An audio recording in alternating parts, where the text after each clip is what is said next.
Bismillahirrahmanirrahim. Assalamualaikum warahmatullahi wabarakatuh. Bagaimana kabarnya semua teman-teman? Semoga kita selalu diberikan keberkahan, kemudahan, dan keselamatan dalam menjalani kegiatan hari ini. Amin. Di hari yang penuh berkah ini, kami dari kelompok 2 yang beranggotakan yang pertama Afila Dwi Agustin NIM 191713, yang kedua Sila Novia NIM 191729, dan yang ketiga saya sendiri Muhammad Sofiullah NIM 191751 akan memberikan penjelasan materi tentang fungsi dan tujuan prinsip perencanaan pendidikan surat Al-Hasyr ayat 18. Oke, langsung saja kita menuju pemateri yang pertama. Baiklah, saya akan menjelaskan materi tentang pengertian perencanaan dalam Islam. Perencanaan pendidikan adalah suatu usaha melihat ke masa depan dalam hal menentukan kebijaksanaan prioritas dan biaya pendidikan yang mempertimbangkan kenyataan kegiatan yang ada dalam bidang ekonomi, sosial, dan politik untuk mengembangkan potensi sistem pendidikan nasional untuk memenuhi kebutuhan bangsa. Perencanaan merupakan keseluruhan proses dan penentuan secara matang hal-hal yang akan dikerjakan di masa yang akan datang dalam rangka pencapaian tujuan yang telah ditentukan. Bahkan Allah Subhanahu wa Ta'ala memberikan arahan kepada setiap orang yang beriman untuk membentuk sebuah rencana apa yang akan dilakukan di masa yang mendatang. Allah Subhanahu wa Ta'ala berfirman, A'udzubillahi minasyaitonirrajim, Ya ayyuhalladzina amanu taqullaha wal tanzur nafsum ma qaddamat lighad wattaqullaha innallaha khabirum bima ta'malun. Shadaqallahul adzim. Yang artinya, hai orang-orang yang beriman, bertakwalah kepada Allah Subhanahu wa Ta'ala dan hendaklah setiap diri memperhatikan apa yang telah diperbuatnya untuk hari esok. Dan bertakwalah kepada Allah Subhanahu wa Ta'ala, sesungguhnya Allah Subhanahu wa Ta'ala Maha mengetahui apa yang kamu kerjakan. Dalam kitab tafsir Jalalain memaknai Quran surat Al-Hasyr ayat 18, yaitu bahwa Allah Subhanahu wa Ta'ala memberikan perintah kepada hambanya untuk menjalankan setiap perintahnya dan menjauhi segala larangannya. Dan Allah Subhanahu wa Ta'ala juga memerintahkan kepada hambanya untuk memberikan perhatian dalam artian perencanaan untuk segala aktivitasnya agar dapat membawa manfaat untuk kedepannya dan disesuaikan dengan syariat yang telah ditetapkan. Dalam suatu kegiatan apapun bentuknya, perencanaan adalah faktor yang sangat penting dan strategis sifatnya sebagai pemandu arah bagi pelaksanaan suatu kegiatan dalam rangka mencapai tujuan yang hendak dicapai bisa diraih dan bisa selesai secara efisien dan efektif, sehingga perencanaan atau planning merupakan hal penting yang perlu dilakukan oleh setiap manusia. Selanjutnya, saya akan menjelaskan tentang konsep perencanaan dalam Islam. Perencanaan memerlukan pendekatan yang rasional ke arah tujuan yang ditetapkan sebelumnya. Perencanaan dapat dikatakan pula sebagai proses intelektual yang menentukan secara sadar tindakan yang akan ditempuh dan mendasarkan keputusan-keputusan yang hendak dicapai, informasi yang tepat waktu dan dapat dipercaya serta memperhatikan perkiraan yang akan datang. Secara singkat, dapat disimpulkan bahwa perencanaan adalah suatu konsep yang bersifat rumusan yang lengkap terhadap sesuatu yang akan dicapai. Dalam upaya meningkatkan efektivitas dan efisiensi suatu organisasi dalam pendidikan, perhitungan-perhitungan secara teliti sudah harus dilakukan pada fase perencanaan pendidikan.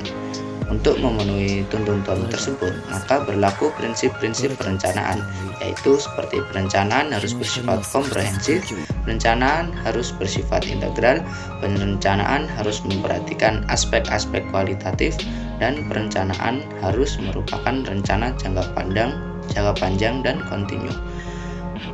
Perencanaan pendidikan harus didasarkan pada efisiensi. Perencanaan pendidikan harus memperhitungkan semua sumber-sumber yang ada atau yang dapat diadakan. Perencanaan pendidikan harus dibantu oleh organisasi administrasi yang efisien dan data yang dapat diandalkan. Allah Subhanahu wa Ta'ala memberikan arahan kepada setiap orang yang beriman untuk mendesain sebuah rencana apa yang akan dilakukan di kemudian hari yang dimana sesuai dalam Al-Quran surah Al-Hasyr ayat 18. Demikian pula halnya dalam pendidikan Islam. Perencanaan harus dijadikan langkah pertama yang benar-benar diperhatikan oleh para manajer dan para pengelola pendidikan Islam. Sebab perencanaan merupakan bagian penting dari sebuah kesuksesan. Kesalahan dalam menentukan perencanaan pendidikan akan berakibat sangat fatal bagi keberlangsungan pendidikan tersebut. Terima kasih. Baiklah, bisa dilanjutkan ke pemateri selanjutnya. Baiklah, di sini saya akan melanjutkan presentasi dari rekan saya. Selanjutnya yaitu materi urgensi perencanaan pendidikan. Pada dasarnya, tujuan perencanaan adalah sebagai pedoman untuk mencapai sasaran atau tujuan yang telah ditetapkan oleh sebuah lembaga pendidikan ataupun organisasi. Perencanaan pendidikan adalah suatu proses intelektual yang berkesinambungan dalam merencanakan, menganalisis, merumuskan, dan menimbang serta memutuskan sesuatu yang konsisten, internal yang berhubungan secara sistematis dengan keputusan-keputusan lain dalam pembangunan, dan tidak ada batas waktu untuk satu jenis kegiatan, serta tidak harus selalu kegiatan, serta tidak hanya selalu satu kegiatan mendahului dan didahului oleh kegiatan lain. Selain itu, perencanaan pendidikan juga merupakan suatu proses berpikir yang mendalam, menganalisis, merumuskan, dan menimbang serta memutuskan hal-hal yang bisa atau yang dapat digunakan dalam mencapai sebuah tujuan yang telah ditetapkan, atau bisa juga dikatakan bahwa perencanaan pendidikan adalah sebuah kegiatan yang akan dilakukan di masa yang akan datang untuk mencapai tujuan dalam bidang pendidikan itu sendiri.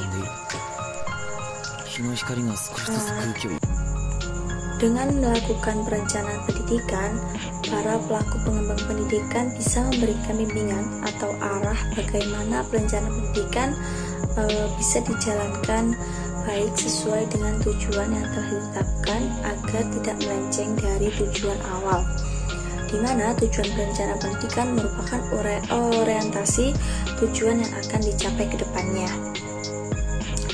Pentingnya perencanaan pendidikan juga berfungsi sebagai antisipasi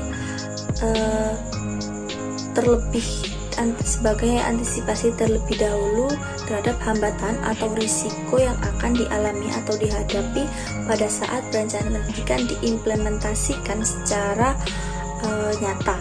Dengan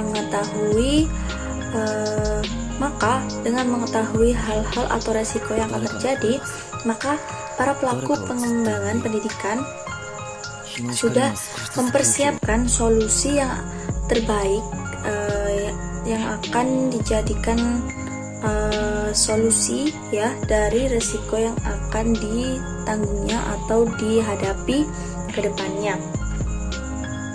Sehingga dengan adanya perencanaan pendidikan juga akan meminimalisir adanya atau terjadinya risiko atau hal-hal yang tidak diinginkan ke depannya. Dan perencanaan pendidikan sangat penting untuk diterapkan di sebuah lembaga pendidikan agar lembaga tersebut menjadi lebih baik lagi dan memiliki kualitas yang baik sesuai dengan tujuan dari lembaga itu sendiri. Materi selanjutnya yaitu ruang lingkup perencanaan pendidikan. Ruang lingkup perencanaan pendidikan terbagi menjadi dua aspek. Yang pertama yaitu ditinjau dari aspek spesialisnya, yaitu perencanaan pendidikan yang memiliki karakter yang terkait dengan ruang tempat atau batasan wilayah. Perencanaan ini terbagi menjadi 3, yaitu perencanaan pendidikan yang pertama yaitu perencanaan pendidikan nasional, mencakup seluruh proses usaha layanan pendidikan yang dilakukan oleh pemerintah pusat yang bertujuan untuk mencapai tujuan pendidikan nasional yang meliputi seluruh jenjang pendidikan dari tingkat dasar sampai perguruan tinggi yang diatur dalam sistem pendidikan nasional melalui Undang-Undang Sistem Pendidikan Nasional. Yang kedua yaitu perencanaan pendidikan regional, yaitu perencanaan pendidikan yang dibuat dan diperlakukan untuk wilayah tertentu. Misalnya perencanaan pembangunan layanan pendidikan tingkat provinsi di kabupaten atau kota yang menyangkut seluruh jenis layanan pendidikan semua jenjang untuk daerah atau provinsi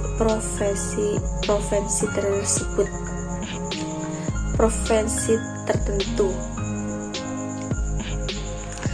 Yang ketiga yaitu perencanaan pendidikan kelembagaan, yaitu perencanaan pendidikan mencakup satu institusi atau lembaga pendidikan tertentu. Misalnya perencanaan pengembangan layanan pendidikan di sekolah menengah atas. Selanjutnya ditinjau dari aspek sifat dan karakteristik modelnya dapat dibagi menjadi 3. Yang pertama yaitu perencanaan pendidikan yang mencakup seluruh aspek yang terkait dengan proses pembangunan pendidikan yang esensial dalam koridor perencanaan pembangunan nasional. Dalam hal ini perencanaan pendidikan ada keterpaduan atau keterkaitan secara sistemik dengan perencanaan pembangunan bidang ekonomi, politik, hukum, dan sebagainya. Yang kedua yaitu perencanaan pendidikan komprehensif, yaitu perencanaan pendidikan yang disusun secara sistematik, rasional, objektif, yang menyangkut keseluruhan konsep penting dalam layanan pendidikan, sehingga perencanaan itu memberikan suatu pemahaman yang lengkap atau sempurna tentang apa dan bagaimana memberikan layanan pendidikan yang berkualitas. Selanjutnya yang ketiga yaitu perencanaan pendidikan strategi, yaitu perencanaan pendidikan yang mengandung pokok perencanaan untuk menjawab persoalan atau opini atau isu yang dihadapi oleh dunia pendidikan. Misalnya persoalan yang dihadapi oleh dunia pendidikan sekarang yaitu masalah rendahnya kualitas guru di sebuah atau di suatu lembaga pendidikan. Materi selanjutnya yaitu fungsi perencanaan pendidikan. Fungsi perencanaan yaitu sebagai pedoman pelaksanaan dan pengendalian, sebagai alat bagi pengembangan quality assurance, menghindari pemborosan sumber daya, dan sebagai upaya untuk memenuhi accountability kelembagaan. Jadi yang terpenting di dalam menyusun suatu rencana yaitu adalah berhubungan dengan masa depan, seperangkat kegiatan, proses sistematis, dan hasil serta tujuan tertentu. Kemudian fungsi perencanaan pendidikan sebagai berikut. Yang pertama yaitu sebagai pedoman bagi pelaksanaan kegiatan pembangunan pendidikan. Yang kedua yaitu sebagai alat pengendalian pelaksanaan pembangunan pendidikan. Dan yang ketiga sebagai alat untuk menjamin mutu pembangunan pendidikan. Yang keempat yaitu sebagai alat pencapaian tujuan pendidikan secara efektif dan efisien. Yang kelima yaitu sebagai sarana untuk menjamin kelancaran pencapaian tujuan pembangunan pendidikan. Yang keenam yaitu sebagai alat untuk memperjelas visi, misi, dan strategi pembangunan pendidikan. Yang ketujuh atau yang terakhir yaitu sebagai alat yang logis dan sistematis untuk mengubah sistem pendidikan ke arah yang lebih baik lagi daripada sebelumnya. Mungkin itu saja yang bisa saya sampaikan dan jelaskan materi selanjutnya akan dilanjutkan oleh rekan saya. Baik, materi yang selanjutnya adalah tujuan perencanaan pendidikan. Dapat kita ketahui bahwa perencanaan adalah suatu modal utama pertama dalam sebuah organisasi untuk melakukan sebuah kegiatan ataupun pembangunan. Ya, telah dimulainya sebuah pembangunan tidak terlepas dari sebuah proses pembangunan. Maka dari itu, suatu organisasi dapat berhasil menyelesaikan sebuah pembangunan sebab mereka itu melakukan sebuah proses perencanaan terlebih dahulu. Dan perencanaan yang baik akan menghasilkan sebuah output dan outcome yang memuaskan sesuai dengan tujuan suatu organisasi ataupun lembaga pendidikan. Kemampuan menyusun perencanaan yang efektif akan berpengaruh terhadap keberhasilan suatu organisasi dalam mencapai tujuan yang telah ditetapkan sebelumnya. Dengan demikian, sebuah perencanaan akan efektif jika perencanaan tersebut disusun dan dapat diimplementasikan secara kontinu serta memiliki fleksibilitas. Dan juga perencanaan tersebut haruslah sesuai dengan perkembangan zaman yang terjadi pada saat itu. Dengan demikian, tujuan mendasar dalam proses perencanaan dalam suatu kegiatan yaitu 1. Standar pengawasan, yaitu mencocokkan pelaksanaan dengan perencanaannya. Untuk mengetahui kapan pelaksanaan dan kapan selesainya pelaksanaan sebuah kegiatan. 3. Untuk mengetahui siapa saja yang terlibat, baik dalam kualifikasinya maupun kuantitasnya. Yang keempat adalah mendapatkan kegiatan yang sistematis termasuk biaya maupun kualitas suatu pekerjaannya. Kelima adalah meminimalkan kegiatan-kegiatan yang kurang produktif dan menghemat biaya, tenaga maupun waktu. Keenam adalah memberikan gambaran yang menyeluruh mengenai kegiatan pekerjaan. Yang ketujuh adalah menyerasikan dan memadukan subkegiatan. Yang kedelapan, mendeteksi hambatan, kesulitan yang akan ditemukan pada saat proses kegiatan nanti dimulai. Dan yang kesembilan adalah mengarahkan pencapaian tujuan. Maka dari itu, perencanaan dalam sebuah organisasi itu sangatlah diperlukan untuk menyusun kegiatan awal. Nah, seperti juga perencanaan dalam sebuah proses pendidikan.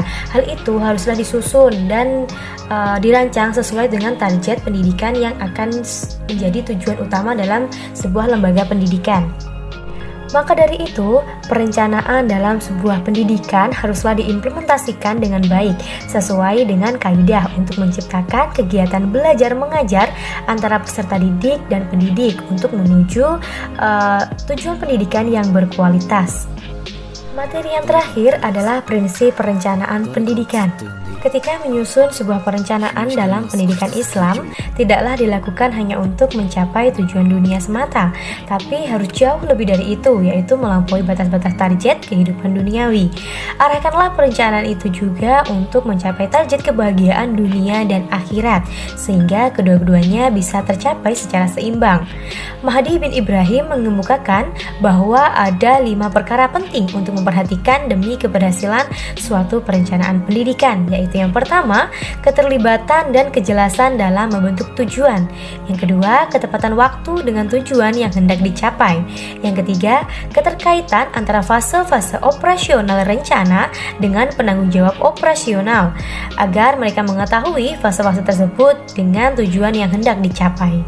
Kemudian yang keempat adalah perhatian terhadap aspek-aspek amaliyah ditinjau dari sisi penerimaan masyarakat, mempertimbangkan perencanaan, kesesuaian perencanaan dengan tim yang bertanggung jawab terhadap operasionalnya atau dengan mitra kerjanya, kemungkinan-kemungkinan yang bisa dicapai, dan kesiapan perencanaan melakukan evaluasi secara terus-menerus dalam merealisasikan tujuan untuk dapat mengetahui hambatan ataupun solusi apa yang tepat digunakan pada saat proses perencanaan ataupun proses kegiatan secara berlangsung. Kemudian yang kelima adalah kemampuan organisator penanggung jawab operasional. Adapun beberapa prinsip yang harus diperhatikan dalam menyusun perencanaan pendidikan, yaitu yang pertama prinsip interdisipliner, yaitu yang menyangkut berbagai bidang dalam keilmuan ataupun beragam kehidupan. Hal ini penting karena hakikat layanan pendidikan pada peserta didik haruslah menyangkut berbagai jenis pengetahuan, beragam keterampilan, dan norma-norma dalam kehidupan yang berlaku di masyarakat. Kemudian yang kedua adalah prinsip fleksibel. Prinsip ini bersifat lentur, dinamik, dan responsif terhadap perkembangan atau perubahan kehidupan di masyarakat. Hal ini sangatlah penting karena hakikat layanan pendidikan kepada peserta didik adalah menyiapkan siswa untuk mampu menghadapi perkembangan ilmu pengetahuan dan teknologi dan beragam tantangan-tantangan kehidupan yang terkini sesuai dengan era yang terjadi. Yang ketiga adalah prinsip efektivitas dan efisiensi. Artinya, dalam penyusunan sebuah perencanaan pendidikan haruslah didasarkan pada perhitungan sumber daya yang ada, yang secara cermat dan matang, sehingga perencanaan itu berhasil guna dan bernilai guna dalam pencapaian tujuan suatu pendidikan. Yang keempat adalah prinsip progress of change, yaitu terus mendorong dan memberikan peluang kepada semua warga sekolah untuk berkarya dan bergerak maju ke depan dengan beragam pembaharuan layanan pendidikan yang lebih berkualitas sesuai dengan peran masing-masing. Kelima adalah prinsip objektif, rasional, dan sistematis. Artinya, perencanaan haruslah disusun sesuai dengan data yang ada berdasarkan analisa kebutuhan dan kemanfaatan layanan pendidikan secara rasional dan mempunyai sistematika dan tahapan pencapaian program secara jelas dan berkesinambungan. Kemudian yang keenam adalah prinsip kooperatif komprehensif. Artinya perencanaan yang disusun mampu memotivasi dan membangun mentalitas semua warga sekolah dalam bekerja sebagai suatu tim yang baik. Di samping itu, perencanaan yang disusun haruslah mencakup seluruh aspek esensial tentang layanan pendidikan, akademik dan non-akademik setiap peserta didik. Dan yang terakhir adalah prinsip Human Resource Development.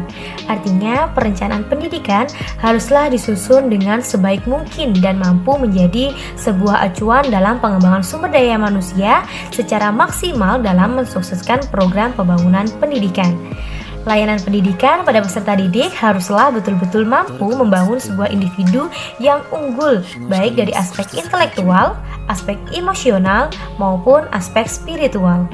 Maka dapat disimpulkan bahwa dalam manajemen pendidikan Islam, perencanaan merupakan sebuah kunci utama untuk menentukan aktivitas kegiatan yang berikutnya. Tanpa perencanaan yang matang, aktivitas lainnya tidaklah akan berjalan dengan baik, bahkan akan menemukan sebuah kegagalan yang fatal. Oleh karena itu, buatlah perencanaan sematang mungkin agar menemukan kesuksesan yang memuaskan. Mungkin itu saja yang dapat kelompok kami sampaikan. Ada kurang lebihnya kami mohon maaf. Wabillahi taufiq wal hidayah. Wassalamualaikum warahmatullahi wabarakatuh.